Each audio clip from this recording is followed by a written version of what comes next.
Pendengar Ria 897 di sini Okey. Saya akan bacakan kisah berikut ini dan saya perlu anda beri konsentrasi dan cuba bayangkan anda dalam situasi pendengar berikut ini. Sebab bila kita bayangkan barulah kita akan rasakan seramnya pengalaman pendengar kita. Namanya Kak Rogayah dan Kak Rogayah telah pun mengalami gangguan yang menyeramkan ini. Benda ini berlaku apabila Kak Rogayah dengan suaminya, katanya di sini pulang dari Jakarta. Mereka telah bercuti selama lebih kurang seminggu di sana. Pulang hari Ahad pagi. Keesokan harinya suami bertugas malam lah. Jadi bila suami bertugas malam, Kak Rogayah dalam rumah seorang diri. Sebab anaknya semua, kata Kak Rogayah, dah besar panjang pun. Dah tinggal rumah masing-masing lah. Tak sebut berapa ramai anaknya, tapi rumah tu memanglah hanya Kak Rogayah dan suaminya yang tinggal ataupun menetap di rumah dimaksudkan. Cuba anda bayangkan, bila Kak Rogayah pulang ke rumah, iaitu hari Ahad paginya, dan bila malam hari, Kak Rogayah pernah beritahu suami yang dia rasa tak sedap. Hatinya macam ada benda yang tak menentu, tak kena. Jadi suaminya hanya mengatakan supaya dia tenangkan diri, bacalah apa yang dia tahu yang patutlah. Jadi Kak Rogayah kata ada sesuatu yang tak kena. Kak Rogayah mula telefon anak-anaknya lah.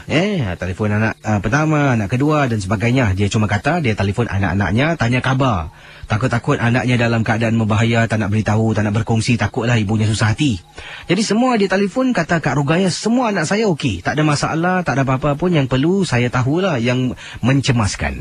Semakin mencemaskan lagi perasaan Kak Rogayah sebab ada sesuatu yang tak kena. Jadi akhirnya pada hari Isnin malamnya, bila suami saya keluar untuk bekerja kisi. Suami saya masuk pukul 10. Jadi pukul 9 dia dah keluar rumah, saya pun salam, suami pun keluar. Saya tutup pintu, dah siap sedia nak tidur. Lazimnya, kata Kak Rogayah, bila dia nak tidur, lampu bahagian dapur akan dihidupkan. Saya pun masuk dalam bilik. Bila kami katanya ke Indonesia, ke Jakarta, saya dan suami telah pun membeli barang-barang lah. Ada buah tangan untuk beri anak-anak, ada untuk cucu dan ada juga untuk kami simpan di rumah buat perhiasan.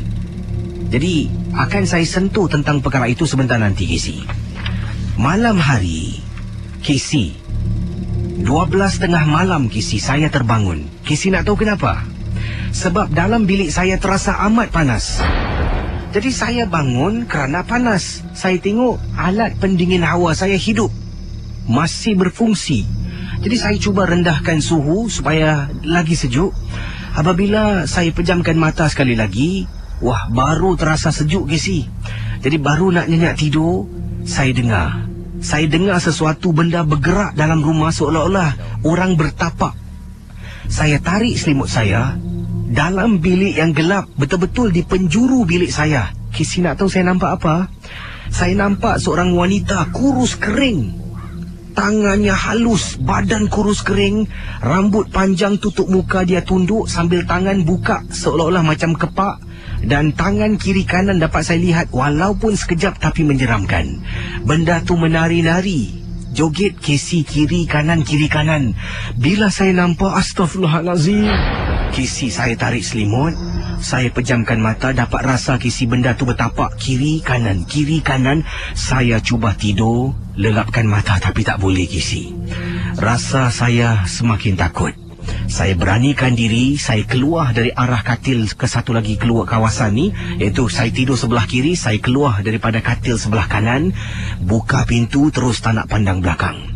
Di ruang tamu, saya hidupkan lampu ruang tamu, hidupkan lampu tandas, hidupkan lampu dapur, bilik di sebelah. Satu lagi bilik tak berani nak hidupkan sebab pintu bilik saya terbuka dan bilik itu bertentangan dengan bilik saya. Takut ternampak benda tu, Kisi. Dipendekkan cerita, kata Kak Rogayah, dipendekkan cerita. Bila beritahu suami terperanjat dan panggil seorang ustaz datang. Ustaz ni mula simak baca ayat-ayat Al-Quran dalam rumah.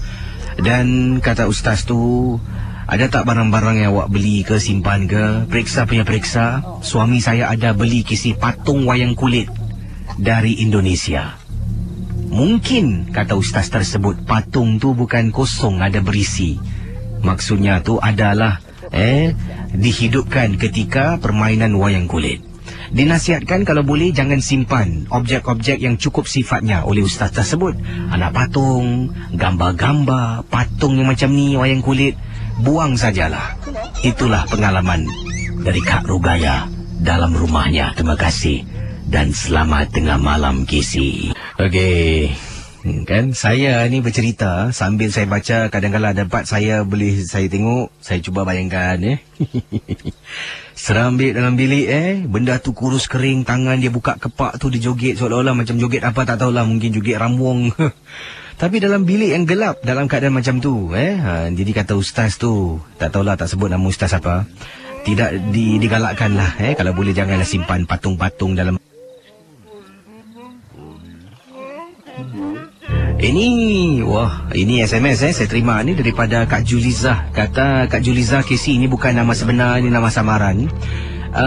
Kakak nak tanyalah, ada tak penduduk, saya minta maaf Kak Julizah, saya tak boleh sebut nombor blok nombor blok, nama kawasan boleh, ini alamat penuh, street berapa semua ada saya tak boleh sebutkan, tapi saya akan sebutkan nama kawasannya lah. Baik. Kata Kak Julizah, kisahnya begini. Ini berlaku di salah sebuah estet perumahan di kawasan Wampo. Kata pertanyaan Kak Julizah, salah sebuah estet di kawasan Wampo, blok saya tak boleh sebutkan kawasan mana, Wampo mana tu tak boleh lah. Dekat dengan apa semua disebut. Soalannya, semenjak dua menjak ni, ada suami isteri yang baru berpindah dekat blok yang sama. Tingkat ... lah, tak nak sebutkan. Dan Casey, kakak dapat tahu suami isteri ini adalah pasangan bomoh, Casey. Ramai orang komplain, termasuk kakak pernah mengalaminya. Peti ais rumah kami dibuka dan habis semua, Casey. Daging-daging mentah yang dibekukan dalam peti ais akan dikeluarkan dan ada bekas-bekas gigitan. Takkanlah benda ni dibuat oleh orang dalam rumah. Kenapa pula mesti dikeluarkan daging dan makan macam tu saja? Jadi berita yang sama dialami oleh beberapa jiran yang lain yang pernah berkongsi dengan kakak. Jadi kakak nak tanya kepada penduduk-penduduk dekat kawasan Wampo, blok ... dekat dengan ... adakah benar rumah anda pernah mempunyai gangguan baru-baru ini setelah makcik dengan pakcik ni baru berpindah di blok yang sama? Tingkat jadi bagaimana? Tolonglah Casey tanyakan, sebab kakak khawatir nanti daripada gangguan dekat dapur, curi makan, lama-kelamaan anak pula akan menjadi mangsa. Terima kasih dan selamat tengah malam. Seram pula Abang kata kalau Kak Julizah, peti ais tu mungkin anda tak tahulah nak buat apa daging tu anda kunci ke peti ais tu ataupun tutup tingkap, malam sebelum tidur ada tutup tingkap, kunci tingkap anda. Dan mungkin dapatkan orang-orang tertentu lah untuk doakan, baca doa selamat dalam rumah ke, semoga selamat keluarga. Tapi seram juga kalau dapat jiran macam tu. Tapi adakah benarkah orang tu yang menyebabkan gangguan dalam rumah?